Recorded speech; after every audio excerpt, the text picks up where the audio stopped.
Before Elden Ring's DLC was released, a data miner leaked to me that there was to be a stage codenamed Babel somewhere in the realm of Shadow.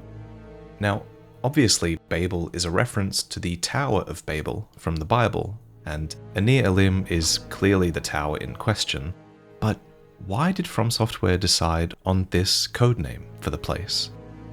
Genesis 11:4. Then they said, "Come, let us build ourselves a city, with a tower that reaches to the heavens, so that we may make a name for ourselves. Otherwise we will be scattered over the face of the whole earth." This was the Tower of Babel, and the Babylonians that built it were prideful, a trait that tallies with the Hornsent, who believed they were a chosen people. So they too built a tower, Anir Elim, a spiral that would pierce the heavens. But as it was in Genesis, the construction of such a tower would have dire consequences for their kind. The Tower of Shadow houses a divine gateway. A well-kept secret it was, but the gateway was once the birthplace of a god we know all too well.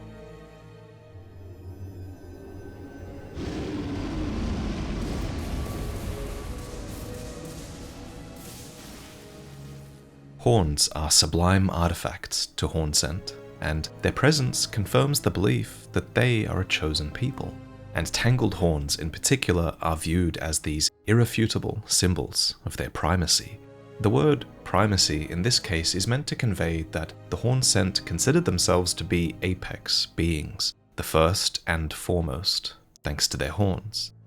In one item description, we're told that horns growing upon the body is a phenomenon born partially of devolution. And yet, to the Hornsent, the appearance of horns was considered a signifier of the divine. So, how can both of these things be true? I think it comes down to the idea that the closer one gets to the moment of creation, which more often featured beings with horns and other aspects of the Crucible, the closer one gets to divinity. If you believe, that is, that life was created in a divine act. In Elden Ring's divine creation myth, all life began as stardust, born of great rupture in the cosmos. You'll find differing opinions online regarding exactly how this breaks down, but as I understand it, all that there is came from the one great. Then the golden greater will of that one great fractured in what can only be described as a kind of Big Bang, and life and souls were thus created. While the greater will clearly still exists on some level, its fracture is what eventually led to the melting pot of life known as the Crucible, the most primordial form of life on the earth. So it is that, in Ymir's words, we too are children of the greater will and its fracture. This interpretation of events handily explains why gold appears in the aspects of the Crucible. The Crucible ultimately came about from the golden greater will, and so gold infuses much of this primal life. Feathers, scales, fangs, horns, these were evolutionary mutations that refined early life. Thus, there is something pure and divine about their occurrence, even if they are a byproduct of a more bygone, wild age. Thus, they are divine while also being aspects of devolution when they occur later. Another who came to appreciate the purity of the wild was a man known only as Red Bear. And I want to talk about him because I think his lore might help us to understand the Hornsent concept of wild divinity a little better. Somehow, this man found himself in a life-or-death battle with a great red bear, a bout from which he emerged victorious, and afterwards he became fascinated by the untainted glory of the bear's naked strength. For he was a Redmane, a faction led by Radahn, who was in turn also captivated by the raw strength of Lord Godfrey and his beast regent, Sarosh. Perhaps it was this that led to Red Bear's fascination with the untamed strength of the wild.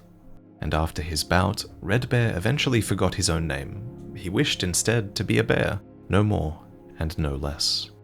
There are two great red bears that we can fight in the DLC, one named Ralva and the other Rugalia. After defeating Ralva, you receive her pelt, which is just the thing to make a wild bear out of a warrior. And after defeating Rugalia, you learn an incantation that allows you to channel the bear's power in an act that is jokingly called the Bear Communion, due to this spell looking like a dragon communion spell and also requiring the subjugation of a wild beast. But is channeling the roar of Rugalia actually similar to communion with the dragons? The act of dragon communion specifically requires the consumption and subjugation of a dragon's undying heart, after which the warrior will be able to channel their power for a time. In the end, though, as we've learned from Bale, the dragon will quite inevitably overpower their devourer, turning them into a magma worm, or worse. Check out this video to learn more. The reason I'm explaining this is because the roar of Rugalia, despite looking like dragon communion on the surface, actually has a line that reveals it's more akin to the divine invocation of the Hornsent than it is to dragon communion. So, what is divine invocation? We'll go into this a little bit more in a moment, but basically, divine invocation is an art primarily used by the Hornsent, and it involves taming and calling divine entities into oneself. In this way, you make contact with the divine. With both dragon communion and divine invocation, we have examples of beasts being subjugated, but I think there is a significant difference between the two. Simply put, I think the difference comes down to intent. Dragon communion warriors subjugated the drakes in pursuit of their strength, but those who invoke the divine subjugate the wild in pursuit of the wildness within themselves. As the roar of Rugalia puts it, only through desperate battle with the feral wild can one discover a god unique to oneself. And in this way, I think we see aspects of the feral wild, like Rugalia, becoming one with the user afterwards, if that makes sense. Luckily for the Hornsent, they could invoke the divine via their horns, which have a spiritual connection to the crucible and thus a spiritual connection to wildness. But other humans, like Red Bear and the Tarnished, do manage to invoke it, but only by engaging in life or death battle with the wild instead. This brings us to the Highland Warriors and to Horaloo, who I believe lived side by side with the Hornsent. According to their leather crown, the Highland Warriors are known to be hunters of bears. To them, there is no act more glorious than the subjugation of a savage beast. And among these warriors, there were some who wore the gloried attire, which included red patterned fabrics that were allowed only to those who hunted bears. These were the greatest and most glorious of the Highlanders. Interestingly, we also see a tassel of red hanging from the champion's pauldrons, which is armor from the base game that appears in a much later time that was similarly reserved for the Badlands' bravest. This armor would later be worn by the champions who followed Horaloo into the Badlands, and I'd like to propose that this red tassel might be a callback to the red that was once worn by the Highlanders like Horaloo. For there's very good evidence to suggest Horaloo was also a Highlander. For one, the Highlander's axe is looted directly beneath a portrait of Godfrey, and it reads, "Brave combatants begin battle by crying out their names." Before the DLC, a piece of cut content revealed that the Highlanders were also called the Braves, and in line with that cut content, Horaloo does cry out his name before our bout with him, signaling that he was one of these brave Highlanders. What's more, the Highland axe enhances roars, and Horaloo actually roars with bear SFX during his battle, suggesting that he too wrestled bears with the best of them, and might have even achieved a level of divine invocation. And as if this wasn't enough evidence, the warrior on the axe talisman wears the leather crown of a Highlander, and the axes of the Highlanders are also the signature weapon of Godfrey, who was Horaloo. So, Horaloo was a Highlander, and he had a clan, not unlike the Hornsent in this early age. And considering Godfrey went on to have 16 elite Crucible knights follow him, we can infer that he really did carry a lot of influence in this more wild, Crucible-adjacent age. I believe that for some near Stormvale, this was also an age of wild winds. From the divine beast dancing lion descriptions, we've learned that whirling storms are an aspect of the heavens, and from one of Horalu's own descendants, we can infer that the power of the winds was an aspect passed down through Horalu's bloodline to Nefelilu. I will call upon the storm to drive away the foulness that has settled on the winds. And long ago, something called the True Storm raged. And it raged in Stormvale, which, incidentally, is also the place that Nefelilu later lays claim to. So this perhaps suggests that she has a sort of birthright to the place via Horalu's lineage. Here, long ago, the Stormhawks faithfully rendered lifelong service to the old king of Stormvale, who was the Stormhawk king, a hawk revered by all others as sovereign, back in the days when Stormvale's winds raged like no other. But while this ancient monarch is proud and refuses to answer any of our summons, its ashes still have a use, as they can be given to Nefeli, reminding her of a time long ago. Is that ash? I can smell the ancient storm in it. My thanks. I'll gladly take it. I'm not like Broderica. I don't feel the presence of spirits, let alone see them. Still, this ash, it reminds me of my first hawk. Thank you. It's very noteworthy that Nefeli had her own hawk. I think it reveals that there was a measure of human companionship with the hawks back then.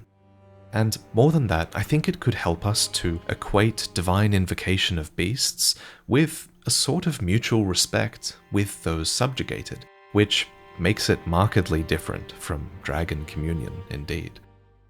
While it's not clear whether Nefeli achieved divine invocation, one man clearly did with a hawk. This was a Hornsent named Ornus. Specifically, it says that he tamed the divine bird and made its wings his own as he soared through the sky. So, I just mentioned the importance of discovering a god unique to oneself in divine invocation. Thus, I think it's significant that Ornus made the divine bird's wings his own. He tamed the divine bird, yes, but this was also his power, for a time anyway. Then he finally fell to earth, and lived on as the guardian deity of the temple quarter. Saying Ornus lived on is certainly putting a positive spin on him falling to earth and dying, for it's here, on a hidden precipice overlooking the temple town ruins, that we find Ornus enshrined. But what Ornus achieved was quite the miracle. This is because, according to the Divine Bird warrior armor, the golden-hued divine birds are known to be cruel, never taking to human companionship. Those who invoked their divinity were few and far between. The mere mention that golden-hued divine birds never took to human companionship seems to suggest to me that there were other birds that did take to human companionship.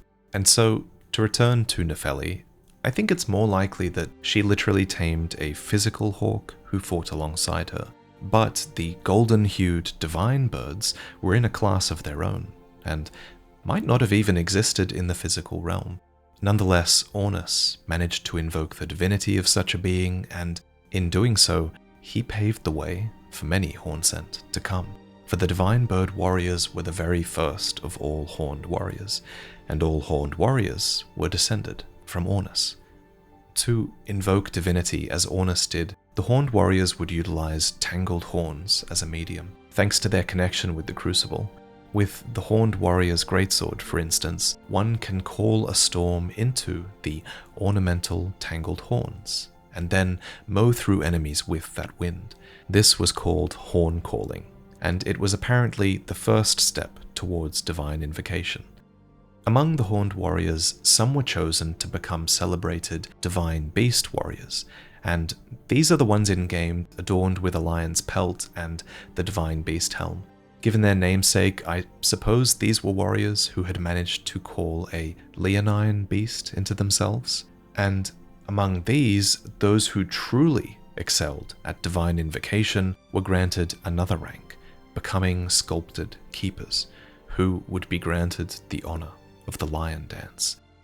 Presumably, these are the two Hornsent within who are possessed to pilot the construction. O horn-decked beast from higher sphere delivered, take root inside the tower's sculpted keepers, and perched within, we beg of thee, rise.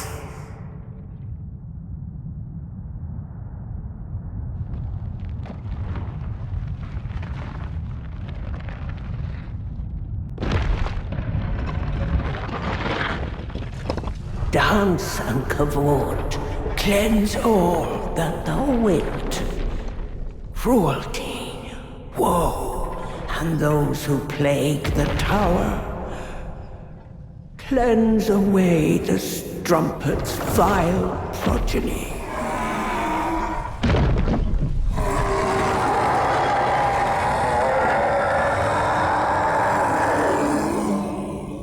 The word sculpted here is curious. I assume it's a reference to the stone body of the boss we fight, which is akin to a sculpture from the way it grinds when it moves.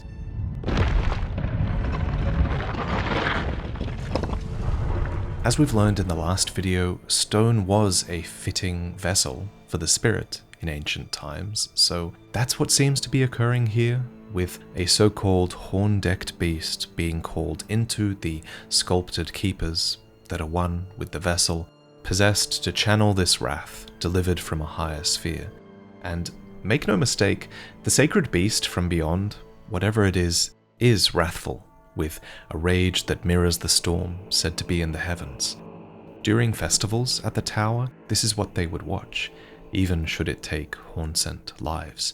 A crazed, cavorting lion dance that represented wildness and freedom. I see thy purpose now. Wax wroth to thy heart's content, wild and free. And then, in exchange for this woman's life, release the sculpted keeper from thy rage. I ask thee at my last, O sacred beast.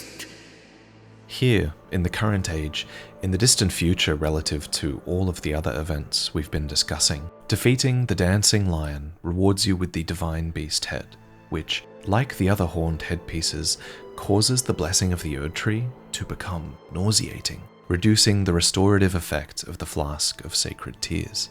Now, this is just speculation, but I reason that this effect occurs because, to the Hornsent, the Erd Tree would come to represent the polar opposite of their wildness. It came to represent order. And there is a talisman that I think suggests Lord Godfrey, who was Horaloo, also found the sap of the Erd Tree nauseating. Yet, being the Giga-Chad that we know he is, he simply poised through it. The talisman depicts Godfrey receiving the Erd Tree sap, and as if the act of receiving it was difficult, the talisman reads, "The Lord accepted the sap stoically, without any sign of wavering. No wonder Lord of the Erd Tree casts a long shadow over the lands." We previously established that Horaloo was present in the early times of the Hornsent as a Highlander, and that his wrestling bears can be considered akin to channeling divinity on some level, but I reckon his connection to the Hornsent is much more direct than most people think, and that's because of the horned warrior armor. This armor features ochre fabric draped over a chest piece, and it was made to resemble the unclothed form of a hero from older times. Without a doubt, I think, this unclothed hero was Horaloo, the brave warrior who famously shunned excess adornment. I'm not saying that Horaloo was Hornsent. I mean, I guess we can't rule that out, since you don't exactly need horns to be Hornsent. Rather, a Hornsent is one because they practice Hornsent customs, but I just don't think there's much evidence of Horaloo practicing these customs. The Highlanders seem to me to be a similar clan one adjacent to the Hornsent, wrestling bears and engaging with the wild in a way that also brought them close to achieving divine invocation, but they didn't have the horns to pull it off. Hornsent generally don't like other cultures. That's something we can infer from the Inquisitors that just took out other threats to their religion from within. But because of the proximity between the Hornsent and the Highlander clan, theirs was clearly a clan that the Hornsent respected, I think, to the point where they would one day dress their best warriors in ochre fabrics that were honorific of that Highland hero. So when Horaloo became Elden Lord Godfrey, as Marika ascended to godhood, it's logical to think that the Hornsent might have initially approved of this union, since Horaloo had been their hero. There is solid evidence that the Hornsent were aligned with Marika's rise as a god for a good while, so a lord alongside her leading 16 crucible knights and a golden beast on his back that echoes divine invocation should have been a good omen for the Hornsent clan, right? Wrong. Horaloo was a Highlander who valued strength above all else. He believed a crown was warranted with strength alone, and it seems he saw power in the Order of the Elden Ring and accepted it, even if it went against everything that he represented. So, later, as the Erdtree's order became ever more distinct from chaos, Godfrey received the sap of the Erdtree and, in doing so, should have shown signs of wavering, but he did not. He would not waver, as he neglected the horns growing on his omen children, nor would he waver as he pit his strength against the Stormlord. He and Marika had usurped the Hornsent's spiraling path to divinity, and their gate would eventually be closed. No wonder Lord of the Erdtree casts a long shadow over the lands. This video is sponsored by Path of Exile 2, an isometric dungeon-crawling RPG which I've really loved playing for the last few weeks. This game gives you that addictive rush that comes from taking on waves and waves of enemies, but now for the first time, Path of Exile also has a dodge roll, meaning boss fights become these tense, really deliberate encounters, where watching animations closely plays a key role in your success. It's a lot like Elden Ring in that way. I chose to play a warrior, but there are 6 diverse character classes, and they each have access to the same enormous passive skill tree that allows you to combine skills from many classes together. In early access, there are over 1,500 skills to choose from, which synergize differently with the 240 skill gems, 200 support gems, and 700 base equipment types that you might find on your journey. In my playthrough, I found a rare piece of loot that caused flammable gas clouds to erupt from every enemy I defeated. So, to capitalize on that flammable aspect, I turned my warrior into this molten rock-flinging pyromancer instead. Path of Exile 2's early access is available on Steam, the Epic Games Store, Xbox Series X and S, and PS5. It also has co-op with cross-progression and cross-platform features. So, consider playing together with a group of friends. The game is currently in early access, which you can get by purchasing supporter packs starting from $30, and in the future it will be free to play, but never pay to win, as all store points are used to purchase stash tabs, cosmetics, and inventory items that do not affect gameplay. Thanks again to the Path of Exile 2 team for sponsoring this video. Let's get back to it.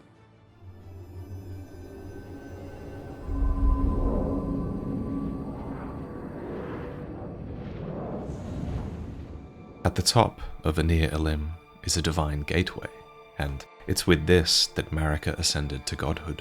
But how? A scroll found in the Hornsent archives tells us a little bit about the rite that was involved.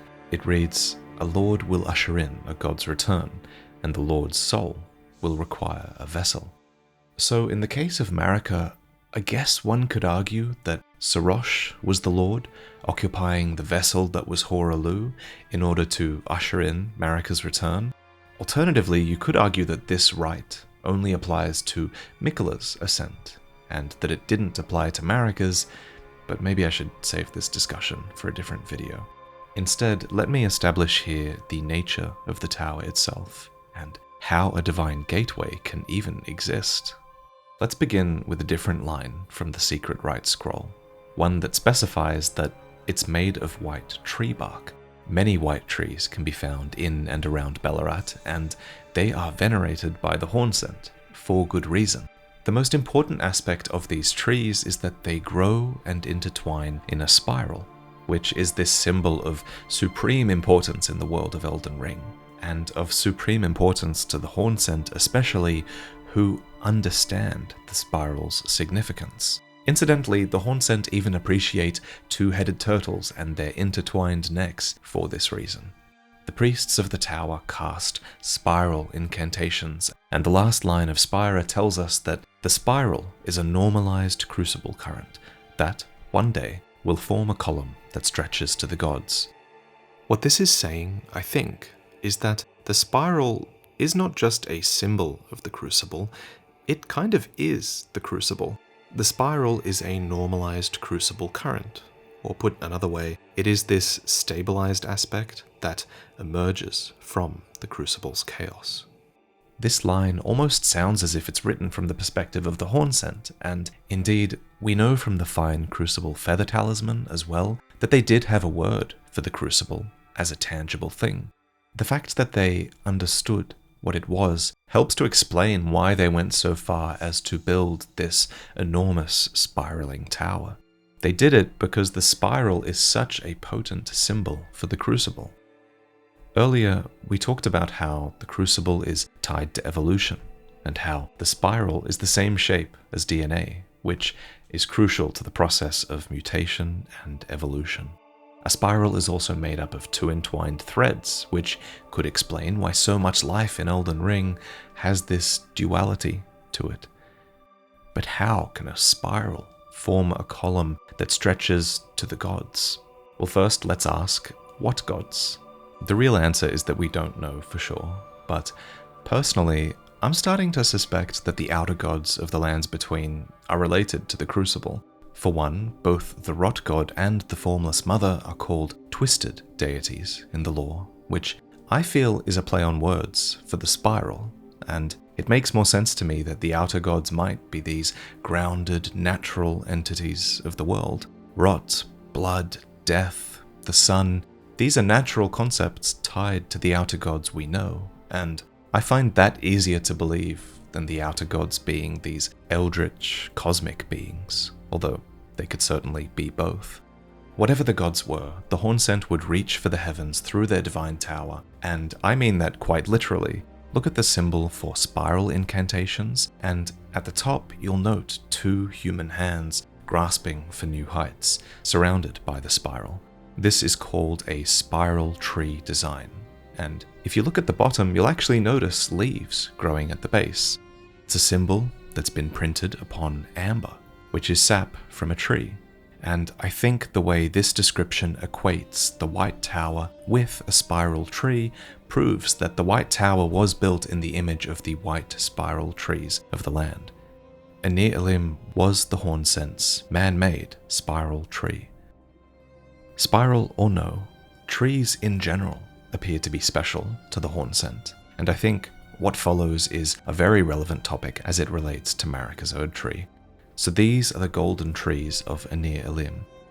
They do not spiral, but they very clearly are spiritual objects, with what look to be feminine figures growing out of their bark. It's almost like the trees have a remembrance of these folk. To understand why these bodies appear, let's look at the Euporia, a twin blade that symbolizes abundance, which was a secret treasure of the tower. Though the blades, fashioned from golden shoots, are largely wilted and darkened, their luster can be restored by dealing damage to foes. So here we have a weapon made from golden tree shoots, which grows stronger as it absorbs the life force of others. Perhaps this is what clued the Hornsent in to how to cultivate their abundant golden trees as well. It's the idea that life can be recycled to create abundance, which is obviously an idea Marika took to heart as well. So to come full circle, let's consider what is fertilizing the trees. I don't think this is sand. I think it's ash. Ash from cremated humans. We know for a fact that the Hornsent valued the ash of those who came before, infused as it is with potent spirituality. We collect this revered spirit ash in townships and villages as it quietly accumulates in the palms of the withered corpses known as tutelary deities. The tutelary deities are spread evenly around areas of Hornsent occupation, and they were guardians, spiritual protectors of the land, that were closer to divinity thanks to their tangled horns. In order to ascend from their mortal flesh to this state, it seems they would heighten their spirituality through severe ascetic training. And asceticism is basically when you forego indulgences of any kind, typically in favor of prayer or fasting. This evokes the imagery of real-life Buddhist ascetics who have famously perished in prayer, which is a reference we also see in Sekiro with the monks of Senpo Temple, and in Demon Souls with the Monumentals, who are themselves similar to these folk that appear at the entrance to Ballarat and by the Sealing Tree. As for the spirit ash these deities accumulate in their palms, well, it seems to come from beyond somehow. I can't find any direct evidence of local furnaces where Hornsent would have cremated their dead to create all of the ash in Anir Elim, but we do know that cremation was certainly practiced in this age. According to ghost flame sorceries, in the time when there was no Erd tree, death was burned in ghost flame, and the death birds were the keepers of that fire. Upper Ballarat is bristling with grave birds, who were kindred to the death birds, so there's clearly a Hornsent connection to cremation here. Not to mention they have a talisman that boosts the power of spirit ashes. Also, Anir Elim has statues of boats that are ferrying the dead, and there's many examples of the dead being sent upon the river in Elden Ring, only to wash up on the shores of Charo's hidden grave, where the tainted flesh of the floating stone coffins was similarly burned by the deathbirds.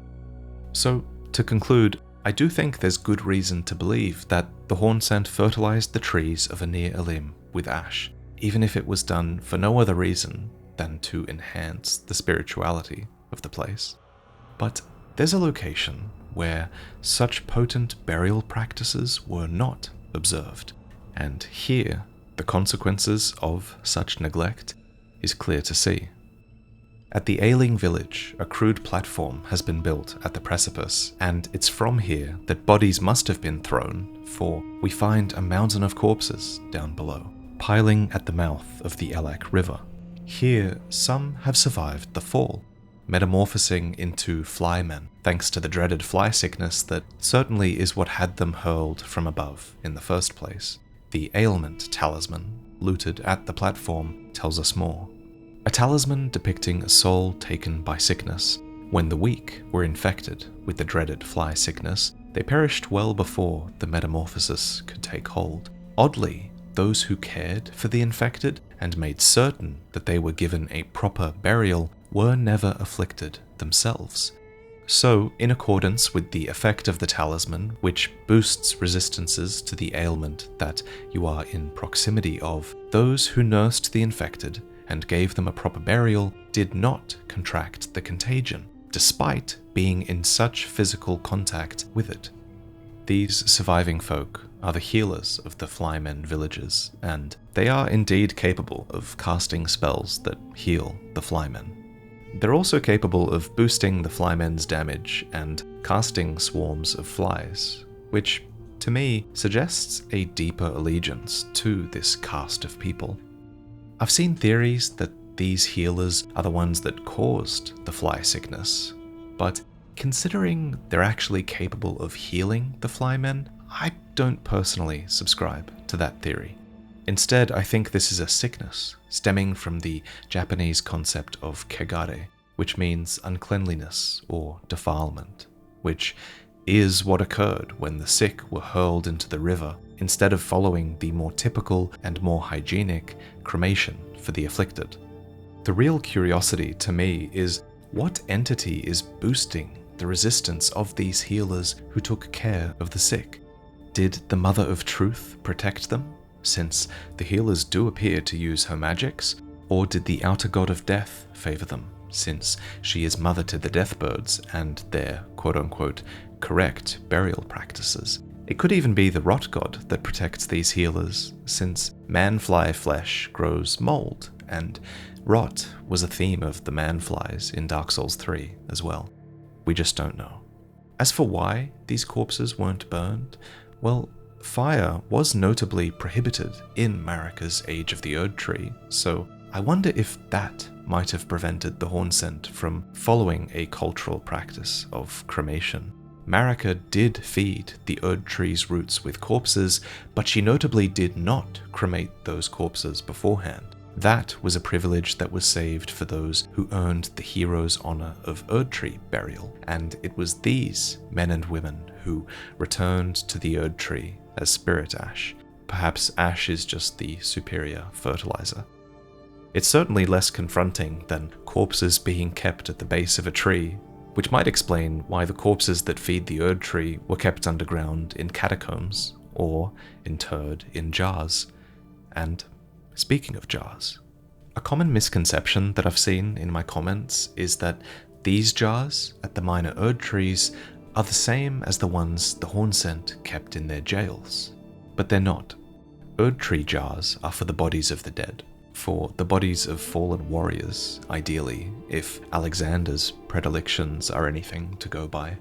But Hornsent jars, on the other hand, were specifically for the interment of the living, and the shaman women within, they were the glue that held it all together. Literally. Let's talk about these shaman women. So, the word shaman is potentially overused in the English translation of Elden Ring, owing, I think, to a lack of synonymous words that could help differentiate the many different kinds of shaman in this game's lore, which is something that the Japanese translation does achieve. It does differentiate between all these shaman quite well. For example, the Saishi shaman of Shifra River are very different from the blind Itako shaman that hail from the same village as Marika. And even these blind shaman are different again from the Kitoshi shaman mentioned in the Great Jar item description, which seems to refer to a third kind of shamanistic prayer expert who wear jars on their heads. These are distinct from the blind shaman of Marika interred in the very same jails, and in the English translation they're just all called shaman, which is a bit confusing to say the least. But it's the Itako shaman that hail from Marika's village that are relevant here in this video. In Japanese, Itako or Ichiko are blind women who have trained to become spiritual mediums in Japan. Through severe ascetic training, the woman is afterwards said to be able to communicate with the dead. And it's noteworthy that all these Itako are all women in real life as well. This feminine aspect to the shaman from Marika's village aligns with another description in the base game that describes the Newman that shared a race with Marika as being all women as well, suggesting perhaps that women were of special standing in this shaman culture. Incidentally, this might also explain why there appear to only be women emerging from the trees of Anir Elim. Perhaps these trees were only fed with the ashes of the shaman that were kept in jars, not unlike how the minor Erd trees would be fed with the bodies from jars. Though, that's just speculation. And the shaman were fated for the jar. I actually think the symbol on their head is a brand, something marking the shaman as a ritual object for the Hornsent. According to a Hornsent phantom at the whipping hut, that was their purpose. They were to be whipped until their flesh opened and ripened, and then stuffed in pots with other folk, so that they could all meld together. The flesh of shamans was said to meld harmoniously with others, and according to the arrogant Hornsent, life they were accorded for this alone. This Hornsent phantom claims that nigh sainthood awaits the shaman within the jar, and while it is a horrific fate, they're kind of not wrong that there was something divine going on here. Their ritual was working for a reason. Earlier, we discussed how the crucible was a melting pot of life, and no item sums this up better than the talisman of all crucibles, aka the mother of all crucibles, which is a giant mass of intermingling crucible attributes. In a similar way to this talisman, the jarred shaman also become a giant mass of intermingling life, and I think this explains why the Hornsent would have so valued the malleable, meldable flesh of the shamans, for they could merge with others so effectively. As for whether the physical merging of life is divine, well, we kind of have proof that it is. The spiraling white tower itself has masses of bodies hanging off it, and it culminates in a divine gateway that literally is a giant conglomeration of flesh.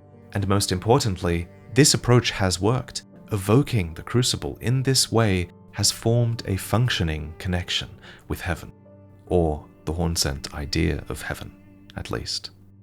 By the way, the shaman weren't the only thing in the jars. The jars also had Hornsent within them, and these Hornsent probably weren't the most important members of society. In fact, we have evidence to believe that the Hornsent chosen to merge with the shaman were sinners.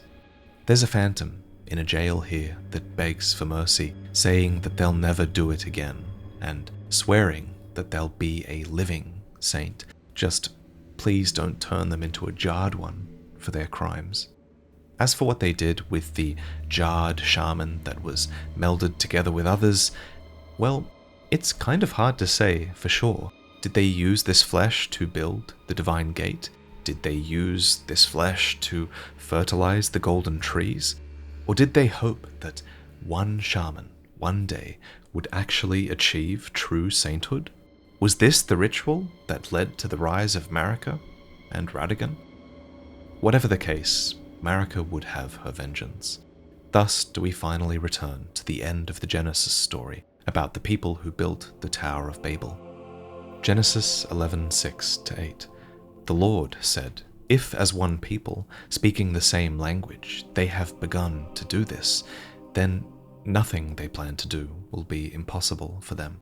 Come, let us go down and confuse their language, so that they will not understand each other." So the Lord scattered them from there all over the earth, and they stopped building the city. Verse 6 in particular has some parallels with Marika. After she had risen as a god, she recognized that the tower might potentially raise another divinity that could become a threat to her, and so she eventually set about shrouding the tower and scattering the Hornsent. In the Bible, the Lord does this by confusing the language of the Babylonians, and I feel like this obfuscation of language might also be paralleled in the DLC with the Secret Rite Scroll and its fidgety little letters, as Freya calls them. The Sacred Rite of the Tower has become difficult to decipher in recent years, adding an extra layer of difficulty for those who wish to access this horrific Gate of Divinity for their own ends. And you'd think that the Hornsent might have foreseen that this process might raise a vengeful god or vengeful saints, but I suppose that was their sheer arrogance on display, wasn't it? Their stance was that the shaman should be thankful for their nigh sainthood within the jar, and if a Hornsent potentate should feel doubt or impurity while stuffing pots with all manner of things, well, there were ritual implements they could wear to ward away such emotions so that their divine ritual could proceed. And if vengeful spirits did emerge from this process, well, that's nothing new for the Hornsent. These could simply be twisted to their purposes as well. The bone bow, for example, is a product of the ancient hexing arts of the tower, and it imbues its arrows with vengeful spirits that naturally seek out living targets. The horned bairn, too, makes use of the vengeful spirits of the young who died bearing overly tangled horns, who are memorialized by these fetishes. It seems the Hornsent learned a lot from the Deathbirds and their hexes. On the flip side, guardian spirits were utilized as well as vengeful ones, and these guardian spirits watched over the caster that they were endeared to, protecting them from harm. This is a spell cast by the Hornsent Grandam, who, with her tangled horns, appears to have once been an accomplished, very high-ranking member of Hornsent society. Indeed, she has dialogue where she shows this authority she has over others. None of the tower would dare interfere, and if one should, I'll see to them myself. At release, this character was called the Empyrean Grandam, but this was quickly patched, making it clear that the word Empyrean was an inappropriate title for the Grandam, as far as the lore was concerned. But why was it changed? So, the word Empyrean in Elden Ring typically refers to those chosen by the Two Fingers as candidates to become the vessel for the Elden Ring, even if that means succeeding Queen Marika as a god. Thus, the title Empyrean Grandam was commonly interpreted as meaning the Grandam was an Empyrean candidate for godhood, but I don't think that can be true. For one, the Two Fingers barely show up in Hornsent lore at all, so I think the word Empyrean in her title was probably just used here to simply convey that the Grandam, with her tangled horns, was divine. Indeed, Zully the Witch recently revealed that all Hornsent are codenamed Empyrean in the files, and I think that's because, thanks to their horns, they are considered heavenly Empyrean beings. That's the literal definition of the word Empyrean, and I reckon it was changed because they realized people would classify this character as an Empyrean that was like Rani, or Mikola, or Melania, or Marika, which she wasn't. Those are Empyreans capable of claiming the divinity of the Elden Ring, but in my opinion, there's not much evidence that the Hornsent were seeking the divinity of the Elden Ring at all. To argue for that last point, I'm going to try and argue that the Divine Gate accesses a power that is separate to the Elden Ring, and that it is a power that precedes the Elden Ring, if anything. As Mikola journeys through the realm of shadow, he divests himself of his strength, and his great rune of the Elden Ring as well. His power of enchantment is thus broken. And yet, when he returns from beyond the Divine Gateway in Divine Aspect, he commands that power once more, with a new power to spark a new age centered on his circlet of light.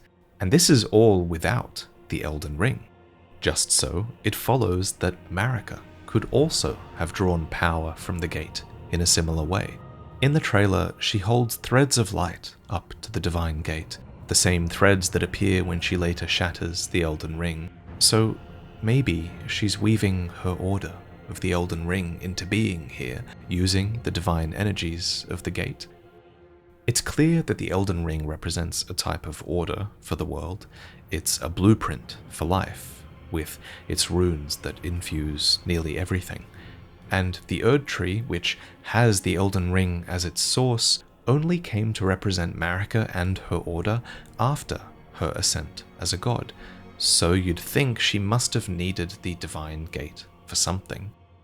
I think she needed it to access the divine energies of the Crucible, for according to the Gilded Great Shield, the Crucible's primordial matter became the Erd Tree.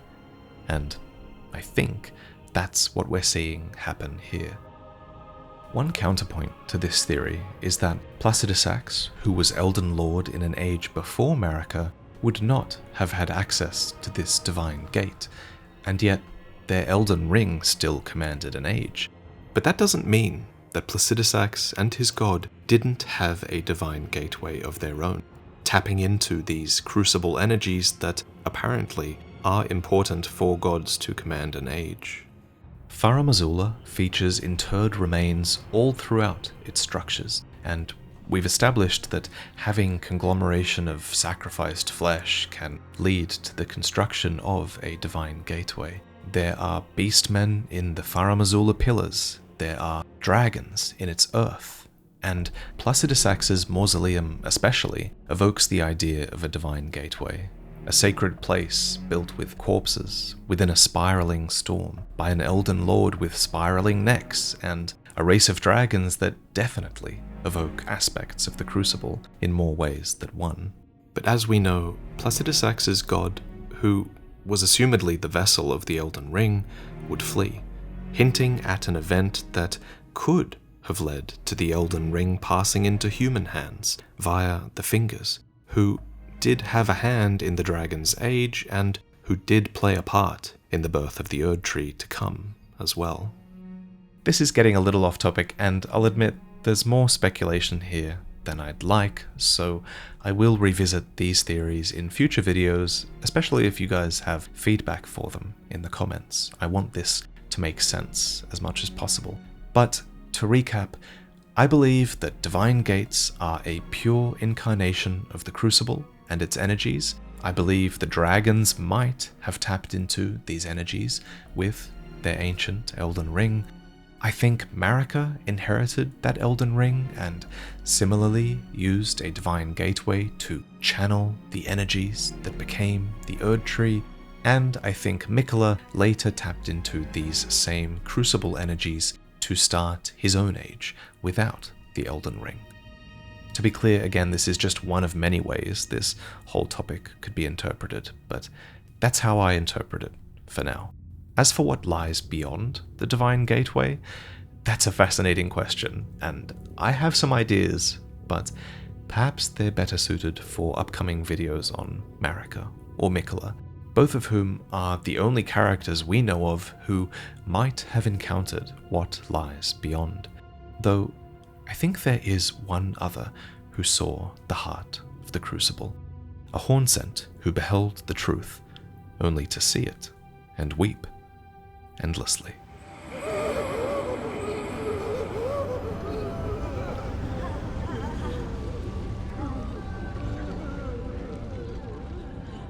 To the Hornsent, horns are a medium for invoking divinity. They're a symbol of spirituality, a sign of prestige, and more. These things all sound very positive, but consider the Lamenter, who is covered in a severe tangling of horns, and yet his face is twisted into an expression of rapturous grief. Tangled horns are caused by horns growing out from other horns at random angles. This is physiologically a very dangerous thing, and indeed most young, bearing the oversized horns, meet a frightfully early demise.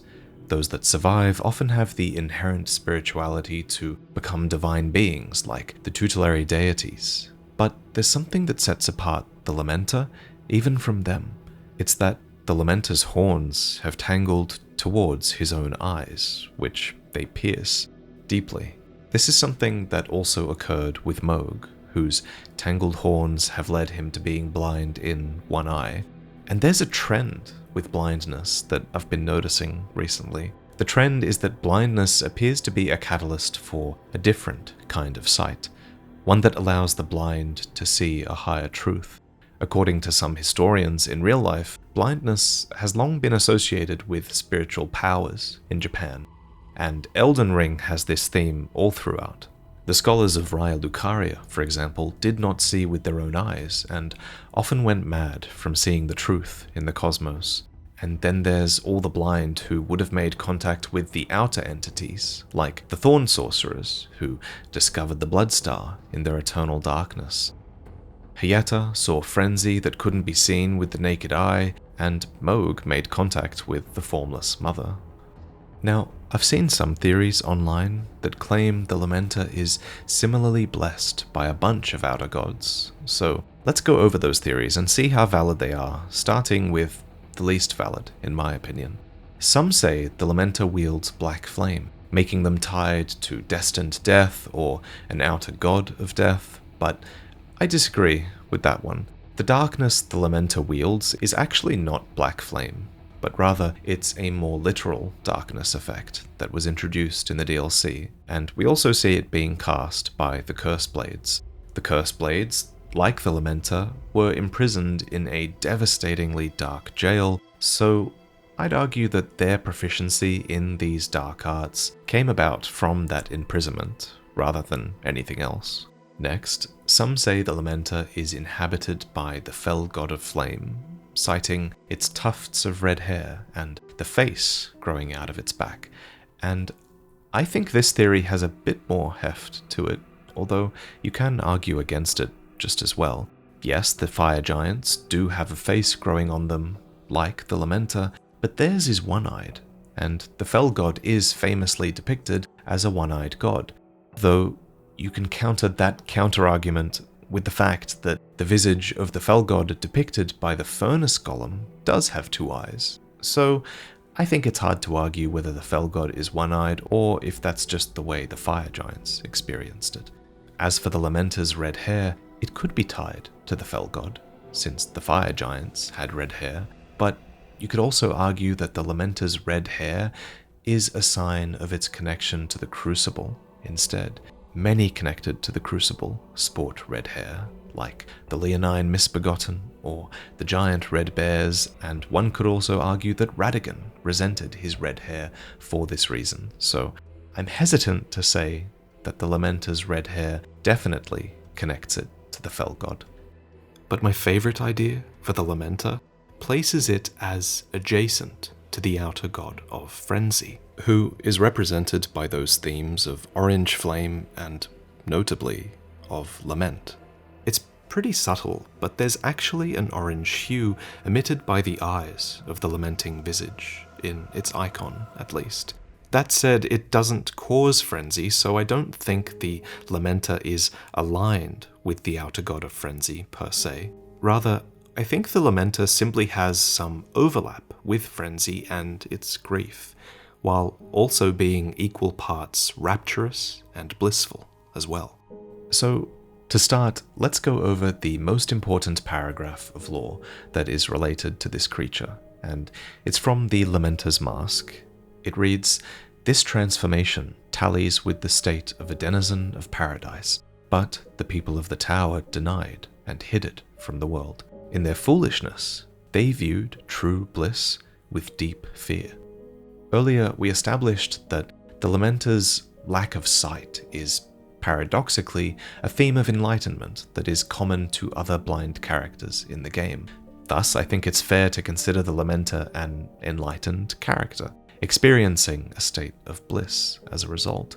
And I think this enlightenment is also why the Lamenter's state of true bliss is one that should have been studied by the Hornsent, not shunned. It was, after all, the goal of Hornsent ascetics to ascend to a higher state of divinity, and the Lamenter's transformation tallies with the state of a denizen of paradise, of heaven. And yet, in the case of the Lamenter, the people of the tower denied and hid it from the world. Why? Probably because the Lamenter terrified them. Imagine you cultivate this enlightened being with intensely tangled horns, representing this paragon of divinity on earth. And what does it do?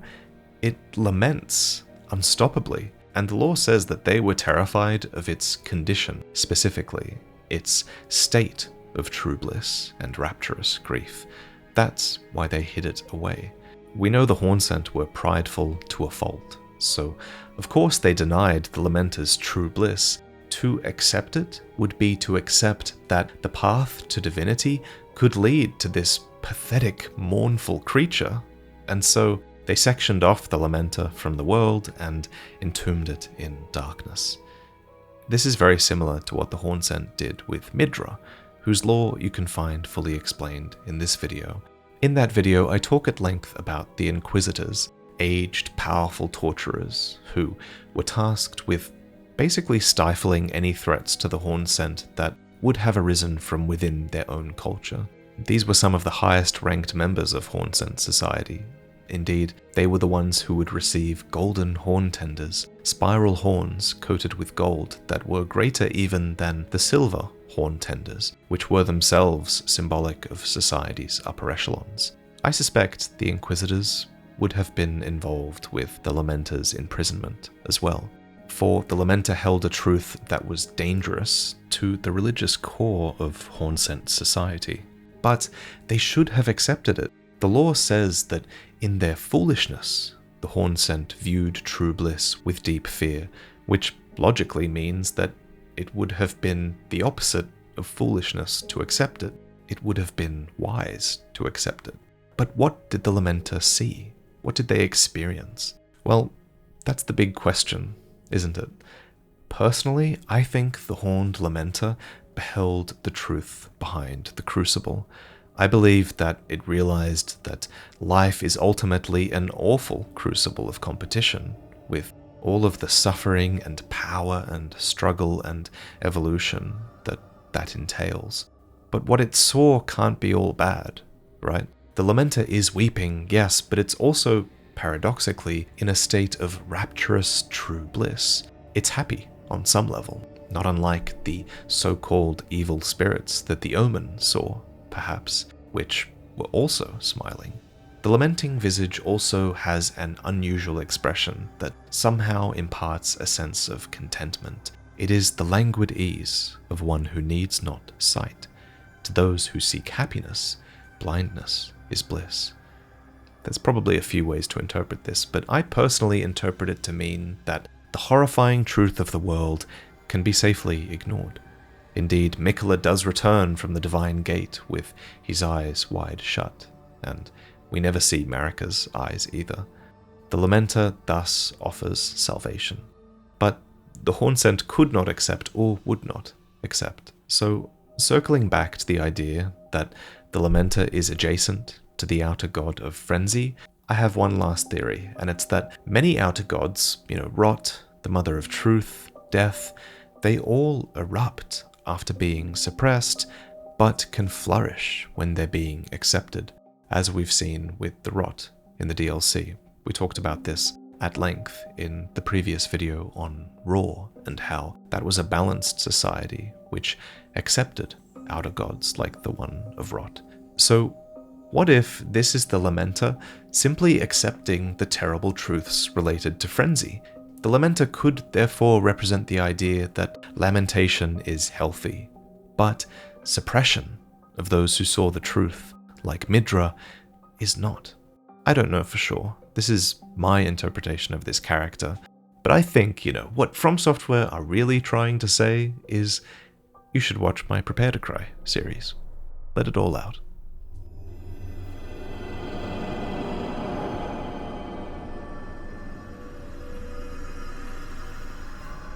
After Marika's ascent at the Gate of Divinity, there's evidence that the Hornsent accepted her and the Elden Ring. For one, there are multiple Hornsent references to Marika's purge as a betrayal, and for the Hornsent to consider her actions a betrayal, she must have been aligned with them in the first place. Though, as additional evidence of her rule reaching the Hornsent, the rune arcs of the Elden Ring are enshrined in Anir Elim. Stakes of Marika are found throughout Midra's Manse, which was cut off from the rest of the Realm of Shadow early on.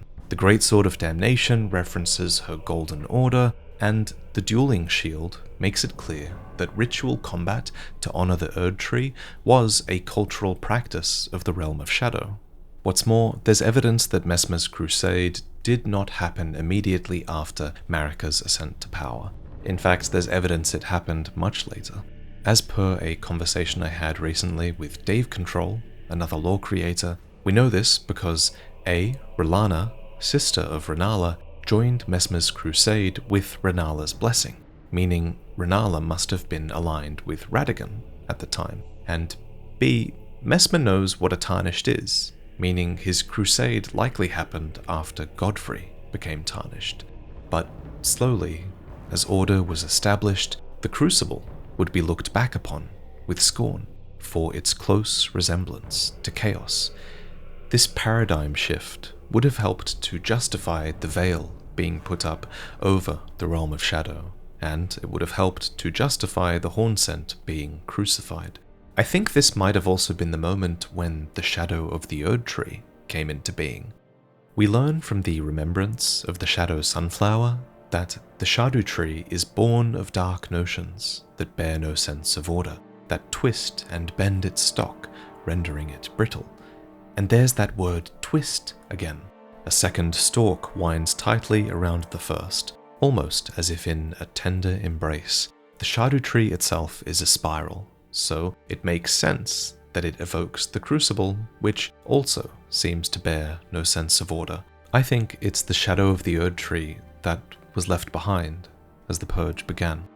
We'll go over the events of the Purge in more detail in the next lore video, which will likely be on Messmer, so please subscribe for that.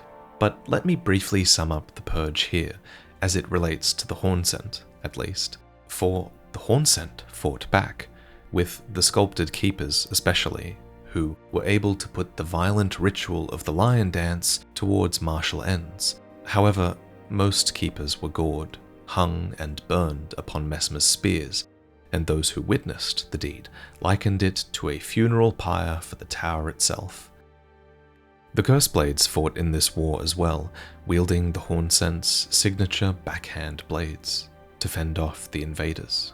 They were a scourge that failed to become tutelary deities, and they were largely imprisoned by the Hornsent, so many must have been released when the invasion began, because they also became a scourge for those who invaded the Hornsent homeland.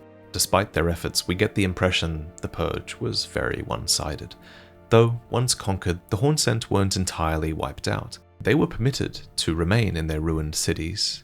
Many were sealed away safely in shadow, and records of their culture were even archived in a specimen storehouse, with Hornsent themselves maintaining the records. At some point, it seems Messmer's army no longer had the will to carry out the rest of the crusade. Or maybe they simply didn't have a reason to. Indeed, I think it rather plain to see. Things once broken can never be the same. This is our nameless Hornsent, refusing to wax nostalgic about days gone by after being handed a scorpion stew, which is a potent reminder of his past. Like him, his people persist, and yet they're lost. If Miquella's redemption soothes the ache that throbs within, demanding blessed vengeance, then I wish not to be by him redeemed. Hornsent's fate is to lose himself to the cycle of vengeance, even after it is achieved. This is why Miquella wished to die for the sins of the past and be reborn, and Hornsent shows us why Miquella's charms are necessary if an age of compassion is to be achieved. Thank you for watching. In case you missed the ad read earlier, please go and check out Path of Exile 2 while it's in early access. It was a privilege to be sponsored by a game I really enjoy. Be good to one another, and I'll see you next time.